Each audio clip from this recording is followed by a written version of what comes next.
Welcome back again to my YouTube channel Seenu geography classes.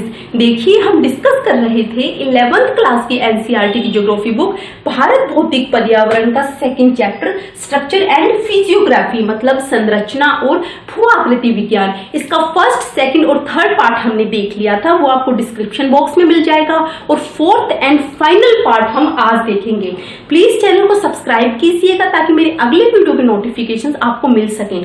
चलिए topic start करते हैं। देखिए, फर्स्ट, सेकंड और थर्ड वीडियो में हमने देखा था हिमालय पर्वत और उत्तर पूर्वी पहाड़ियां, उत्तरी भारत का मैदान यानी सिंधु गंगा ब्रह्मपुत्र का मैदान, और हमारा प्रायद्वीपीय खंड यानी प्रायद्वीपीय पठार। आज हम करेंगे इंडियन डेजर्ट यानी भारतीय मरुस्थल, तटीय मैदान यानी हमारा कोस्टल प्लेन, और द्वीप समूह यानी आइलैंड्स, इधर अंडमान निकोबार द्वीप समूह और इधर लक्षद्वीप समूह। सबसे पहले हम बात करेंगे भारतीय मरुस्थल की यानी इंडियन डेजर्ट की। देखिए, भारत का सबसे बड़ा मरुस्थल है थार मरुस्थल यानी ग्रेट इंडियन डेजर्ट। ये जो मरुस्थली एरिया है, हमारा डेजर्टिक एरिया है, ये इस अरावली रेंज के नॉर्थ ईस्ट में यानी उत्तर पूर्व में स्थित है। ये बहुत ही ऊबड़ खाबड़ एरिया है और इस एरिया में क्या है, वनस्पति बहुत ही कम पाई जाती है क्योंकि बहुत शुष्क एरिया है। यहाँ पर जो वार्षिक वर्षा है वो 150 मिलीमीटर से भी कम होती है। ऐसा माना जाता है जो मेसोजोइक काल था उसमें यानी करोड़ों साल पहले क्या है, ये जो रीजन है ये समुद्र का ही हिस्सा था, समुद्र का ही पार्ट था। और ये हमें कैसे पता चलता है, देखिए जो जैसलमेर है उसके पास भ्रमसर में हमें समुद्री निक्षेप पाए जाते हैं। जो समुद्र के निक्षेप होते हैं वो हमें इस एरिया में मिलते हैं और उसी से हमने ये अनुमान लगाया है कि ये एरिया कभी समुद्र का ही पार्ट था। इस रीजन की भूगर्भिक संरचना के इतिहास से हमें क्या पता चलता है कि ये करोड़ों साल पहले प्रायद्वीपीय खंड का ही विस्तार था। देखिए, इस क्षेत्र में जो स्थलाकृतियां बनती हैं वो भौतिक अपक्षय और पवन की क्रिया द्वारा बनती है। यहाँ पर हवाएं बहुत तेज चलती हैं। यहाँ की जो प्रमुख स्थलाकृतियां हैं जैसे अनुदैर्ध्य रेत के टीले हो गए, बरखान हो गई, छत्रक चट्टाने हो गई। इस एरिया को ढाल के अकॉर्डिंग हम 2 पार्ट्स में डिवाइड करते हैं। सबसे ऊपर उत्तरी ढाल यानी सिंध की ओर ढाल वाला उत्तरी मैदान और नीचे कच्छ के रण की ओर ढाल वाला दक्षिणी भाग। देखिए, ये जो क्षेत्र है यहाँ पर वार्षिक वर्षा बहुत कम होती है, 150 मिलीमीटर से भी कम होती है। इसीलिए यहाँ पर जो नदियां हैं बहुत कम मात्रा में पाई जाती हैं और जो नदियां होती हैं वो थोड़ी सी दूरी तय करने के बाद वो मरुस्थल में ही विलीन हो जाती हैं यानी डेजर्ट में ही मिल जाती हैं। इसके साउथ वाले पार्ट में सबसे बड़ी नदी कौन सी होती है, लूनी नदी कही जाती है। और लूनी नदी जो है काफी लंबाई तक वो अपना मार्ग तय करती है, लेकिन जो यहाँ पर छोटी नदियां हैं वो बहुत छोटी दूरी तय करती हैं और मरुस्थल में विलीन हो जाती हैं और अंतःस्थलीय अफवाह का निर्माण करती हैं। देखिए, जो यहाँ पर जो झील होती है, जो पलाया होती हैं, वो छोटी नदियां किस में मिल जाती हैं, वो झील या पलाया में मिल जाती हैं। जो झील होती है, जो पलाया होता है, उसका पानी बहुत खारा होता है और वो किस में काम आता है, वो नमक बनाने के लिए काम आता है। तो ये था हमारा भारतीय मरुस्थल यानी ग्रेट इंडियन डेजर्ट। देखिए, इंडियन डेजर्ट के बाद हम बात करेंगे तटीय मैदान की। ये जो आपको ग्रीन कलर में दिखाई दे रहा है ये है हमारा तटीय मैदान। तटीय मैदान को हमने 2 पार्ट्स में डिवाइड किया है। इधर हमारा ये पश्चिमी तटीय मैदान यानी वेस्ट कोस्टल प्लेन और ये हमारा है पूर्वी तटीय मैदान यानी ईस्ट कोस्टल प्लेन। देखिए, ये जो हमारा पश्चिमी तटीय मैदान है ये बहुत अधिक मात्रा में पानी में डूबा हुआ है यानी इसको जलमग्न तटीय मैदान कहा जाता है। और पानी में डूबने के कारण क्या है, ये एक संकीर्ण पट्टी के रूप में बचा हुआ है। देखिए, जो हमारा पौराणिक शहर द्वारका था वो ऐसा माना जाता था वो कभी इस तटीय मैदान की मुख्य भूमि पर स्थित था, मतलब पूरा शहर हमें दिखाई देता था। लेकिन धीरे धीरे क्या हुआ, वो पानी में डूब गया, इधर अरब सागर में विलीन हो गया। देखिए, यहाँ पर ये जो बिल्कुल संकीर्ण पट्टी ये आपको इतना चौड़ा दिखाई देता है और ये हमें बिल्कुल पतली पट्टी के रूप में दिखाई देता है। देखिए, पतली पट्टी के रूप में संकीर्ण होने के कारण ये क्या है, यहाँ पर जो पत्तन और बंदरगाहें होती हैं उसके लिए प्राकृतिक परिस्थितियां प्रदान करता है। यहाँ की जो प्रमुख पत्तन और बंदरगाहें हैं जैसे मार्मा गोवा है, कोचीन है, मैंगलोर है, कांडला है, ये सारी हमारी क्या है प्राकृतिक बंदरगाहें हैं। जैसे न्हावा शेवा है, इसी प्रकार ये जो प्राकृतिक बंदरगाहों को क्या करता है, प्राकृतिक परिस्थितियां प्रदान करता है। देखिए इधर पश्चिमी तटीय मैदान को अलग अलग स्थानों पर अलग अलग नामों से पुकारा जाता है। सबसे पहले इधर गुजरात के कच्छ से लेकर महाराष्ट्र तक इसको बोला जाता है काठियावाड़ का तट। फिर महाराष्ट्र से लेकर गोवा तट तक इसको बोला जाता है कोंकण तट। गोवा तट इधर फिर नीचे आ जाता है हमारे कर्नाटका में इसको बोला जाता है कन्नड़ तट, और उसके नीचे केरल में इसको बोला जाता है मालाबार का तट। देखिए अलग अलग स्थानों पर इसके अलग अलग नाम हो गए। इधर जो मालाबार का तट है यहाँ पर एक विशेष हमें स्थलाकृति दिखाई देती है जिसको कयाल बोलते हैं। देखिए कयाल क्या होता है, किसी कारण से जब समुद्र का जो पानी है वो उसका थोड़ा सा पानी अपने पूरे समुद्र के पानी से जब अलग हो जाता है तो एक झील का निर्माण होता है, मतलब कयाल उसको, जिसको क्या बोलते हैं हम, कयाल बोलते हैं। उस झील में क्या होता है, मछली पकड़ने का काम करते हैं। यहाँ केरल में रहने वाले जो लोग होते हैं वो इसमें मछली पकड़ते हैं, और ये अंतरस्थलीय नौका के लिए भी प्रसिद्ध जगह मानी जाती है, और एक ये पर्यटन स्थल भी है। लाखों लोग यहाँ पर पूरे साल घूमने आते हैं। तो इस प्रकार ये जो हमारा पश्चिमी तटीय मैदान है इसमें अलग अलग स्थानों पर इसको अलग अलग नामों से पुकारा जाता है। उसके बाद यहाँ पर जो बहने वाली नदियां हैं वो डेल्टा नहीं बनाती। देखिए यहाँ पर जैसे भरतपुजा है, मांडवी है, पेरियार है, ये सारी जो नदियां हैं ये यहाँ पर डेल्टा नहीं बनाती। तो ये जो हमारा पश्चिमी तटीय मैदान है ये बीच में से, तो ये जो बीच वाला पार्ट है बीच में से तो ये संकीर्ण है, मतलब बिल्कुल संकरा है, और उत्तर और दक्षिण में यानी नॉर्थ और साउथ में ये चौड़ा दिखाई देता है। यहाँ से ये कम चौड़ा है, उत्तर और दक्षिण में ये ज्यादा चौड़ा दिखाई देता है।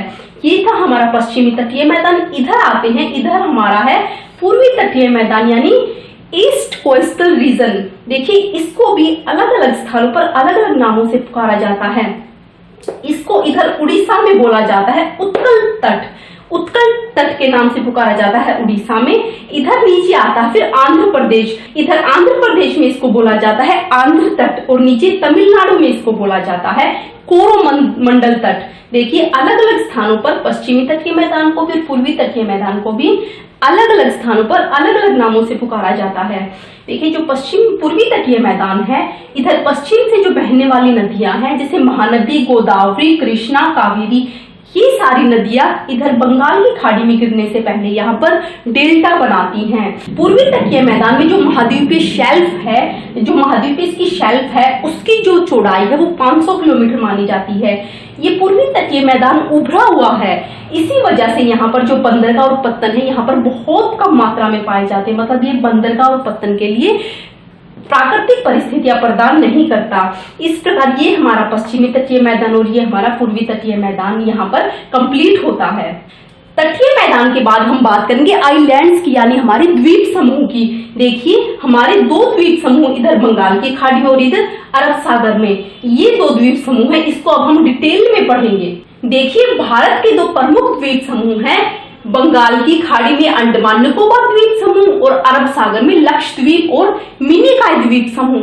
देखिए जो बंगाल की खाड़ी में जो अंडमान और निकोबार हमारा आइलैंड है ये ऐसा माना जाता है कि जो हिमालय पर्वत है उसी का विस्तार इसको माना जाता है। मतलब जो हिमालय पर्वत के जो इधर वाले पर्वत हैं वो समुद्र में डूबने की वजह से क्या है, उनकी केवल चोटियां, उनकी पीक्स दिखाई देती हैं, उनकी शिखर दिखाई देते हैं, और वो जो शिखर है वो क्या है, अंडमान और निकोबार द्वीप समूह है, और अरब सागर में लक्षद्वीप और मिनिकॉय द्वीप समूह है। देखिए बंगाल की खाड़ी में इस अंडमान और निकोबार द्वीप समूह मतलब इसके आसपास जो टोटल द्वीप हैं बंगाल की खाड़ी में वो है 572 द्वीप हैं, और उनका जो विस्तार है, उनकी लंबाई चौड़ाई कहां तक फैली हुई है। देखिए 6 डिग्री नॉर्थ से 14 डिग्री नॉर्थ तक और 92 डिग्री ईस्ट से 94 डिग्री ईस्ट के बीच ये सारा जो हमारा अंडमान निकोबार द्वीप समूह और जो आसपास के द्वीप है वो इसके बीच फैले हुए हैं। यानी 6 डिग्री उत्तर से 14 डिग्री उत्तर और 92 डिग्री पूर्व से 94 डिग्री पूर्व के बीच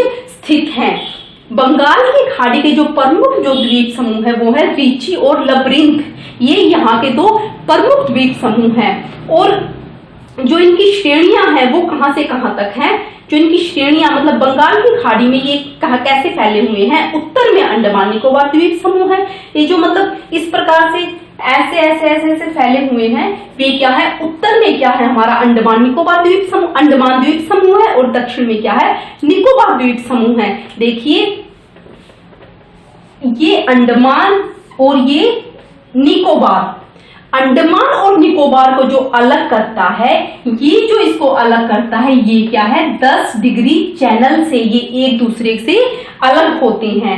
देखिए कई बार क्वेश्चन पूछ लिया जाता है कि अंडमान निकोबार को तो 10 डिग्री चैनल यानी 10 डिग्री चैनल अलग करता है, लेकिन यहाँ पर अंडमान का कौन सा आइलैंड है और यहाँ पर निकोबार का कौन सा आइलैंड है, किसको ये अलग करते हैं। देखिए इधर इस 10 डिग्री चैनल से नॉर्थ में अंडमान का है हमारा लिटिल अंडमान यानी लघु अंडमान, और निकोबार का है कार निकोबार यहाँ साउथ में। मतलब अंडमान का लघु अंडमान यानी लिटिल अंडमान, और नॉर्थ इसका निकोबार का है कार निकोबार। ये एक दूसरे से किससे अलग होते हैं, 10 डिग्री चैनल से अलग होते हैं। और जो अंडमान निकोबार की जो कैपिटल है, जो राजधानी है पोर्ट ब्लेयर, वो कहाँ पर है, वो साउथ अंडमान में स्थित है। देखिए कुछ द्वीपों की उत्पत्ति यहाँ पर ज्वालामुखी क्रियाओं से हुई है, मतलब यहाँ पर ज्वालामुखी क्रियाएं भी होती हैं। जो बैरन द्वीप है, इस बैरन द्वीप ये जीवंत ज्वालामुखी का उदाहरण है, एग्जाम्पल है, जो निकोबार में स्थित है। देखिए जो बैरन द्वीप है वो निकोबार में स्थित है, और जीवंत ज्वालामुखी क्या होते हैं, जहां पर अभी भी ज्वालामुखी फटते हैं, अभी भी ज्वालामुखी क्रियाएं होती हैं, मतलब किसी भी टाइम वहां पर ज्वालामुखी क्रिया हो सकती है, उसको बोलते हैं जीवंत या सक्रिय ज्वालामुखी। बैरन द्वीप यहाँ का एग्जाम्पल है जो निकोबार में स्थित है। देखिए यहाँ पर कुछ पीक्स भी पाई जाती है, कुछ चोटियां पाई जाती हैं पर्वतों की। यहाँ पर देखिए सबसे ऊपर है सैडल चोटी पाई जाती है नॉर्थ अंडमान में यानी उत्तरी अंडमान में। इसकी ऊंचाई कितनी है, हाइट कितनी है, 738 मीटर की सबसे ऊंची चोटी है ये। उसके बाद आती है माउंट डिओवोली, ये मिड अंडमान में यानी मध्य अंडमान में है, और इसकी जो ऊंचाई है, जो हाइट है, वो 515 मीटर। उसके बाद आती है माउंट कोयोब, ये साउथ अंडमान में है, दक्षिणी अंडमान में है, और इसकी हाइट है 460 मीटर। उसके बाद आती है माउंट थ्रिलर, ये है ग्रेट निकोबार में, और इसकी जो हाइट है वो है 642 मीटर। देखिए इस प्रकार से कुछ पीक्स यहाँ अंडमान निकोबार द्वीप समूह में पाई जाती हैं। यहाँ पर संवहनीय वर्षा होती है, और यहाँ की जो वनस्पति है वो कैसी होती है, भूमध्य रेखीय वनस्पति पाई जाती है। बंगाल की खाड़ी के बाद हम बात करेंगे अरब सागर में जो द्वीप, जो आइलैंड्स हैं उनकी। देखिए अरब सागर में लक्षद्वीप और मिनिकॉय द्वीप समूह है।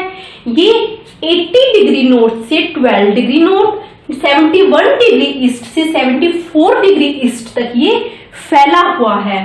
केरल के तट से 280 किलोमीटर से 480 किलोमीटर ये दूर स्थित, कहां पर स्थित है, ये अरब सागर में, यानी जो केरल का जो तट है, जो मालाबार तट है, उससे 280 किलोमीटर से 480 किलोमीटर के दूर ये लक्षद्वीप और मिनिकॉय द्वीप समूह स्थित हैं। पूरा द्वीप समूह किससे बना हुआ है, परवाल निक्षेपों से बना हुआ है, मतलब कोरल रीफ से बना हुआ है। टोटल अंडमान, ये जो लक्षद्वीप और मिनिकॉय द्वीप समूह है, इसमें टोटल आइलैंड्स कितने हैं, 36 आइलैंड है, और 36 आइलैंड्स में से जो 11 आइलैंड है उसी पर केवल इंसान रहते हैं। लगभग जो 25 आइलैंड है उन पर कोई इंसान निवास नहीं करता।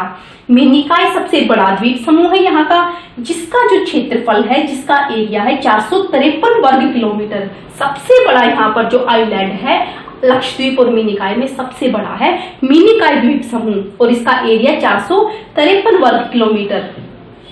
और 11 डिग्री चैनल से ये जो है 2 भागों में बट जाता है।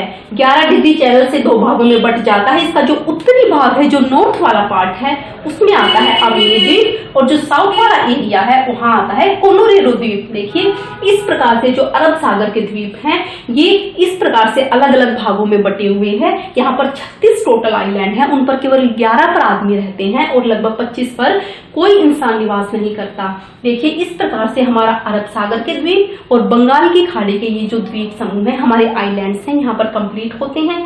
देखिए इस प्रकार से हमने पूरे इंडिया को 6 पार्ट में डिवाइड किया था, और पूरे इंडिया का फिजिकल डिवीजन हमने इस चैप्टर में देखा है। आई होप आपको ये टॉपिक क्लियर हुआ होगा, आपको ये चैप्टर क्लियर हुआ होगा। चलिए मिलते हैं अगली वीडियो के साथ। Thanks for watching and good bye.